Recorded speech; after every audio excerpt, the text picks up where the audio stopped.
Binuhat ko si Asmus upang magkaroon siya ng kumpiyansa. Walang intensyon sa kanya si Arabia nang lumapit ito sa kanya.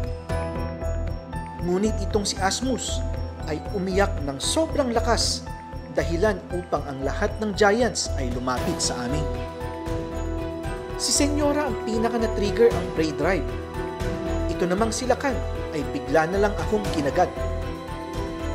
Patuloy kong inilayo si Asmus sa mga akmang pagkagat ng mga giants, lalo na kay Senyora. Ngunit sa pag-iyak ni Asmus ay kasama ang kanyang pagkagat sa aking kamay. Hindi ko siya binitawan dahil alam ko na kuyog ang susunod na eksena. Naglakad ako papunta sa closed playground at doon ko siya dahan-dahang ibinaba. Kinagat ako.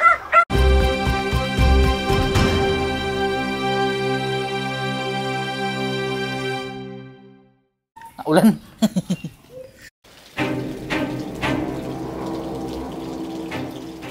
Isang magandang araw, mga boss amo.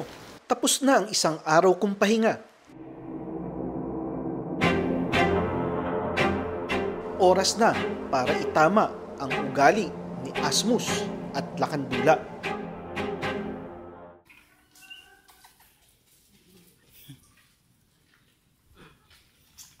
Nahirapan si Michael sa pag-leash kay Asmus. Tumatakbo ito, isa sa mga ugali ng aso na ayaw ko. Ito din ang unang pagkakataon na si Asmus ay tuturuan sa leash. Kaya't kailangan ang mas mahabang pasensya at mas mahinahon na pamamaraan upang mapagtagumpayan namin ang training exercise na ito. Pagkalagay nga ng leash kay Asmus ay nagpupumiglas ito. Ngunit ang una kong pakay ay paalisin si Lakan dahil hindi makakabuti sa kanya ang pagiging overprotective sa kanyang mga kababata. Good morning mga boss amo. So magaling na yung kagat. Healed na. Ito yung kagat nito ni Asmus. Then ito yung kagat ni Lakandula, no? Yan, kagat ni Lakandula. Ngayon, si Asmus kasi napaka-reactive. Anything na lalapit sa kanya na malalaki, nag-hysterical siya. Kapag nililis siya ng mga dog keepers ko, siya ay nag-hysterical din. So, yun ang gagamutin natin sa aso na to. At bago yun, o nga pala, yung mga kagat ko na yan, ang sabi, pinacheck ko sa doktor para sa peace of mind, ang kagat na yan is category 3, no? Category 3 means anything na dumugo, nakagat ng aso o pusa, basta dumugo siya, category 3 yon. Sobrang daming bakunang ginawa sa akin. Tinurukan ako dito ng 2, anti-tetano at saka booster ng anti-rabies. Then, isa din dito, anti-rabies. Then, tinurukan ako dito, no? Dito. Ang dami. 8 ml dito, 8 ml dito na pang category 3 na vaccine. Kaya kahapon, di ako makalakad. As in, sobrang sakit nito na para kang lumpo. Then, babalik pa ako. May 3 shots pa para makumpleto ko. Hindi porke may bakuna yung aso tsaka may bakuna ka. Ang sistema pala, every time na makakagat ka ng aso mo, yung yung mga dumugo, yung ganyan, ay kailangan mong magpa-booster. So, ito si Asmus, dapat kumalma siya, no? Dapat ay hindi siya maging hysterical sa lahat ng bagay. So, ito, yung leash muna, tignan niyo yan, no? Oh. Ayan, biglang iiyak. Ayan. Si Lakandula, harangan mo paglalapit. Yan. Okay, si Lakandula naman, si Michael ang may handle sa kanya. Ayoko na tuwing umiiyak yung mga katropa niya ay lalapit siya at makikipag-away. Ayoko nun. Kasi in the pack situation, kahit na sabihin mong dominante siya, hindi ibig sabihin na yung mga alabay ko at yung ibang aso ko, si Bullet, ay hindi siya kakayanin. Kung siya ay naghahanap ng dominance sa pack, kung nile-level niya yung hierarchy niya, hindi pa rin siya uubra sa mga seniors. Talagang kakatayin siya ng mga yon. Lalo na si Turkey, Pilipinas, pag nagsama na yung dalawa na yun, wala na.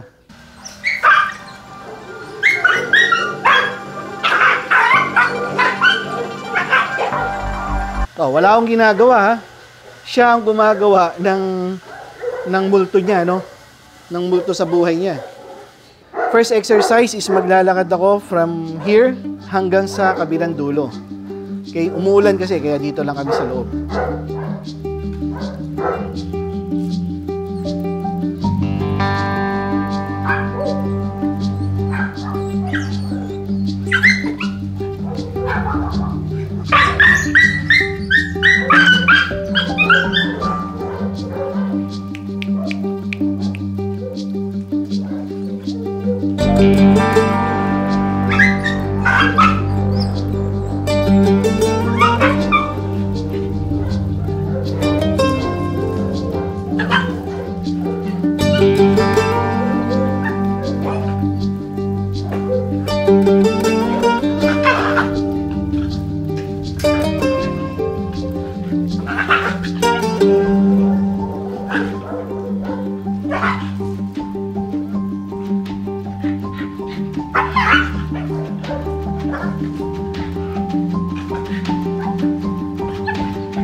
Lahat naman ng ginagawa niya, siya ang may kasalanan.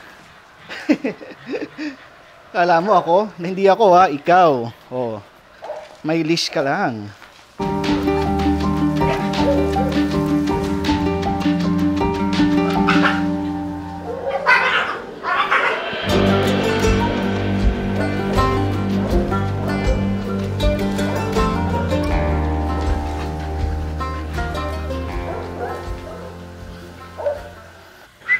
Come on. Oh, di ba? Oh.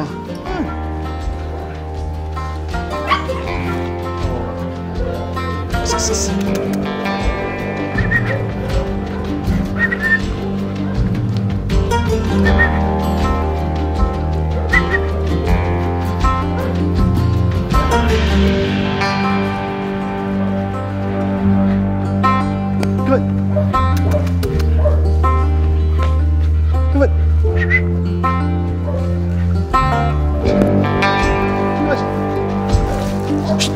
Kobe, excuse me.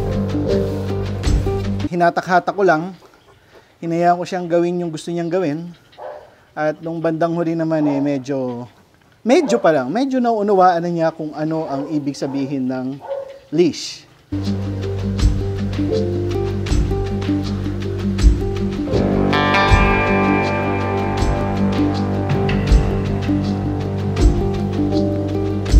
Okay ka na? Ha? Okay na?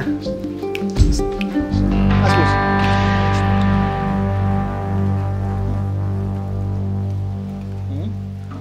Yan, didila mo ang kamay ko. Huwag mong kakagatin.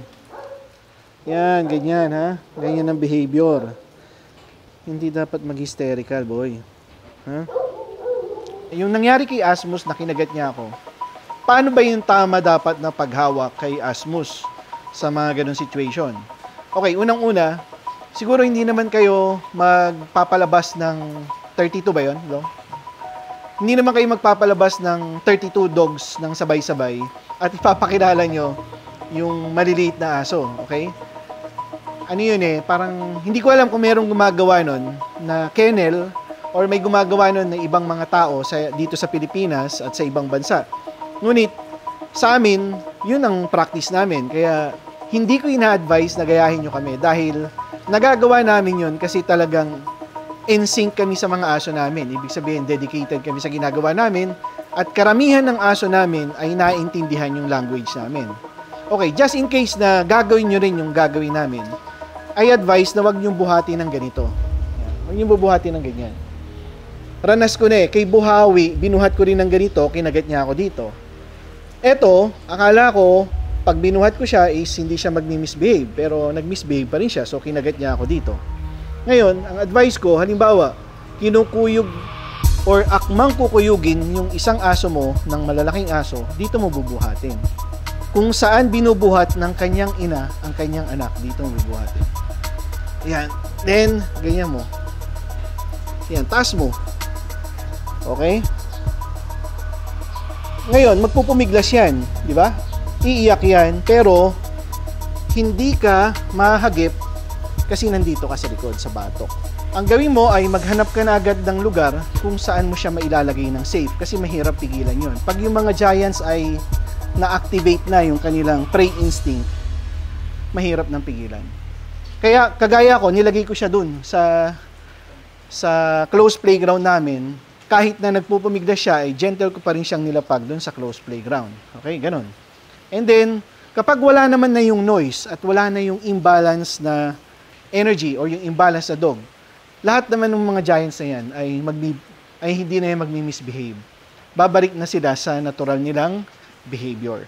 Si Lakan naman, kanina, nung nag-hysterical si Asmus ay hindi naman siya pumunta, no? Binigyan ko lang ng ilang tapik. Then nung nakaramdam ay hindi na siya pumunta. Ayoko makasanayan ni Lakan na laging pag nag-hysterical yung mga dabarkads siya, ay bigla siyang susugod. Kasi kahit nakanggal siya, hindi siya uubra sa isang alabay o sa dalawang alabay na pwedeng kalabanin siya kapag itatry niyang ililigtas itong si Asmus. Ang nagliligtas dapat sa aso ay yung amo, hindi ang kapwa aso. Okay?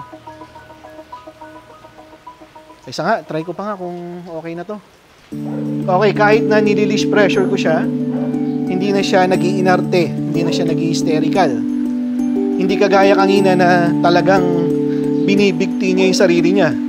Then bibigyan mo ng magandang affection dahil kahit papano ay nakorek natin ang kanyang behavior. Pagkatapos yan, ipapaupuin natin. Okay. Then, hihintayin natin na maglaro yung dila niya. Mga ilang minuto. Yan, diyan mo. No, gusto pa akong kagatin, no? Okay, good. Then, pwede mo na siyang i-release. Tapos na ang training niya.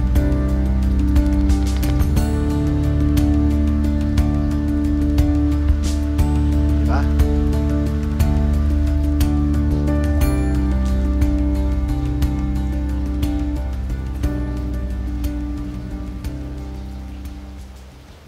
But wait, there's more. Dahil tumila na nga ang ulan, ay tinuloy ko ang training exercise. Sa pagkakataon na ito ay kasama naman si Senyora. Lumapit sila Kandula, kaya binigyan ko siya ng isang tapik.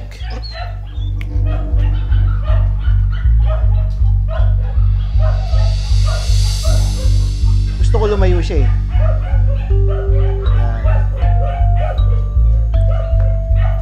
Yan. Sige, daan ka ulit, Michael.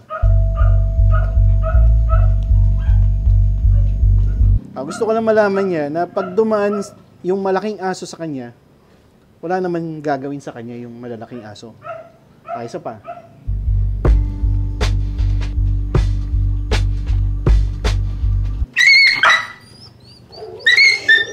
Oo. Inamoy lang yun, ha? Takot na takot, oh. Mamaya ka lang dadaan. Dapat lumabas yung dila, eh. Sensitive. Sensitive mo? Sensitive. Okay, so, diyan ka lang, ha? Iwawalk ko lang ng konti para maiba yung mundo niya.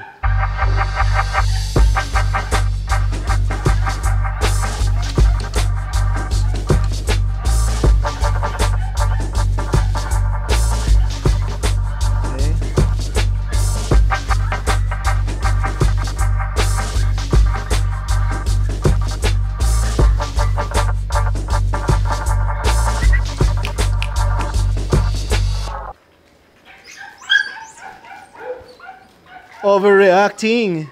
Overreacting. Halika, isa pa.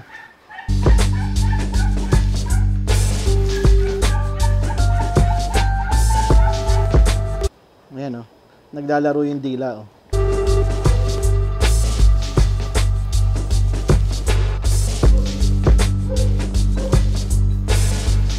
Ang ginagawa kasi nila Kan, pag nandito sila Kan, i-guard niya to, di ba? Papaalisin niya yung ibang aso. Ngayon, ayaw natin nun kasi syempre, isang pack kami dito. Dapat masanay yung maliliit, itong mga to, na may dumadaan sa harap nila, merong umaamoy sa kanila at hindi dapat i-guard ni Lakan. Okay? Kaya si Lakan kanina, nakita nyo, tinapik ko siya para umalis siya dito. Pero kasama rin siya sa exercise dahil ayoko na tuwing umiiyak itong mga to, siya ay sumusugod. Okay. Yun nga. Dahil nga, kami ay isang pack, so dapat magkakasama. Wala dapat pumoproteksyon sa ibang aso, kundi yung mga dog keepers at ako. Okay, so maganda naman yung pinapakita ni Asmus.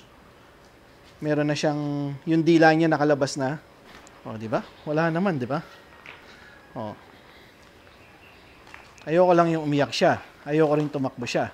Yan ang confidence. Yan.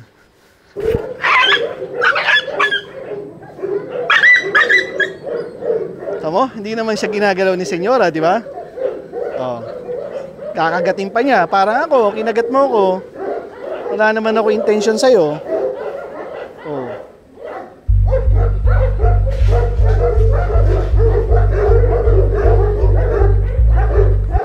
Okay mga boss, si Asmus ay okay na.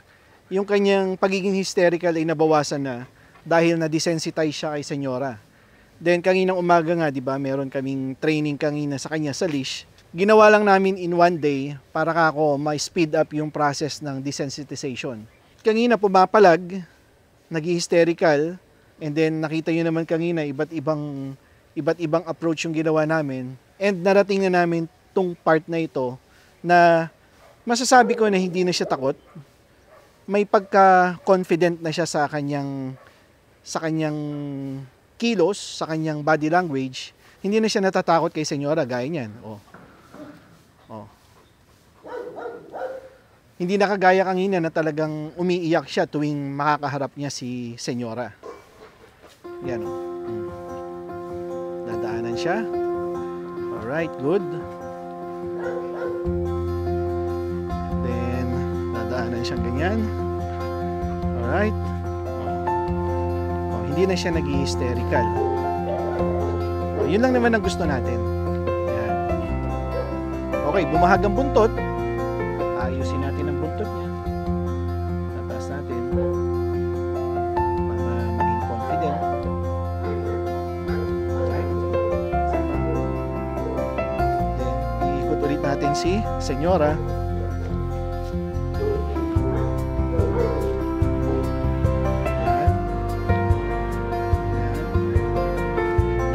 Si Asmus.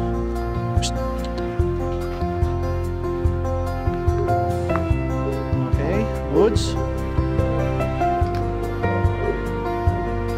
Goods. Walang ugali na hindi kayang baguhin basta ang boss amo ay porsigido. Kahit ilang iyak at ilang kagat pa ang aming mata mo, ang mahalaga ay magkaisang pack sa iisang direksyon patungo sa maligayang buhay ng tao at sa buhay ng aso.